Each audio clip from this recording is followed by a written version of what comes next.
ಸಾಕಮ್ಮ. ಇರೋ ಎಷ್ಟೊತ್ತು ಅಂತ ಒಳಗಿರೋದು, ಉಸಿರಾಡಕ್ ಆಗ್ತಿಲ್ಲ. ರಾತ್ರಿ ಪೂರ್ತಿ ತಲೆನೋವು ಅಂತ ಓದಾಡ್ತಿದ್ದೆ ಅಲ್ವಾ, ಅದಕ್ಕೆ ಈ ತರ ಆವಿ ತಗೊಂಡ್ರೆ ತಲೆಲಿರೋ ನೀರೆಲ್ಲ ಇಳಿದೋಗತ್ತೆ. ಸ್ವಲ್ಪ ಹೊತ್ತು ತಡ್ಕೊಳಕ್ ಆಗಲ್ವಾ? ಬಾ. ಏನಮ್ಮ ಇದು? ಈ ನೀಲ್ಗಿರಿ ಎಲೆ ಅದು ಇದು ಅಂತ ಎಲ್ಲಿಂದ ತರ್ತೀಯ? ಸ್ಟೀಮ್ ಬಾತು, ಆಯಿಲ್ ಬಾತು ಅಂತ ಏನೇನೋ ಬಂದಿದೆ. ಈ ಹಬೆ ಕೊಟ್ಟು ನನ್ನ ಟಾರ್ಚರ್ ಮಾಡ್ತಿದ್ಯಾ? ಯಾರೇ ಬಂದ್ರು ಆ ಕಾಲದ ವೈದ್ಯರ ತರ ಆಗ್ತಾರಾ? ನೋಡು ಎಷ್ಟು ನೀರ್ ಆಚೆ ಬಂದಿದೆ ಅಂತ. ನೀರಲ್ಲ ಇದು, ಬೆವರು. ಯಾವ್ದೋ ಒಂದು ಸೀನು ಏನು ಸೀನ್ ಬೇಕಾ?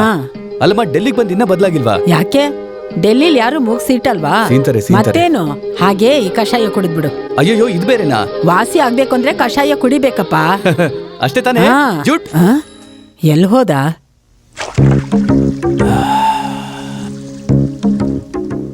ಏನಮ್ಮ, ಬೆಳಿಗ್ಗೆನೆ ಶುರು ಮಾಡ್ಬಿಟ್ಯಾ? ಏನ್ ಮಾಡ್ಬೇಕು ಅಂತ್ಯಾ? ನೆನ್ನೆ ಫೋಟೋ ತಂದ್ಕೊಟ್ರು, ಕೈಯಲ್ಲಿ ಹಿಡ್ಕೊಂಡು ನೋಡ್ದಿರಾನೇ ಉತ್ತರ ಕೊಟ್ಬಿಡ್ತೀಯಾ? ಅದಕ್ಕೆ ಕನ್ನಡಿಗೆ ಅನ್ಸಿರೋದು. ಅನ್ಸಿದ್ರೆ ಉತ್ತರ ಕೊಡ್ತೀರಾ? ಯಾಕಪ್ಪ ಇಷ್ಟ ಹಠ ಮಾಡ್ತೀಯಾ? ನೆನ್ನೆ ನಿಮ್ಮ ಅಪ್ಪ ಬಂದಿದ್ರು. ಅಪ್ಪ ಬಂದಿದ್ರಾ? ಕನ್ಸಲ್ ಬಂದಿದ್ರಪ್ಪ. ಏನ್ ಹೇಳಿದ್ರು? ಏನೇ ನೀನು ಮಗನಿಗೆ ಮದ್ವೆ ಮಾಡಿಸಿ ಮೊಮ್ಮಕ್ಳ ಜೊತೆ ಆಟ ಆಡ್ಬೇಕು ಅಂತ ನಿಂಗ್ ಅನ್ಸದೇ ಇಲ್ವಾ ಅಂತ ಚೆನ್ನಾಗ್ ಬೈದ್ಬಿಟ್ರು.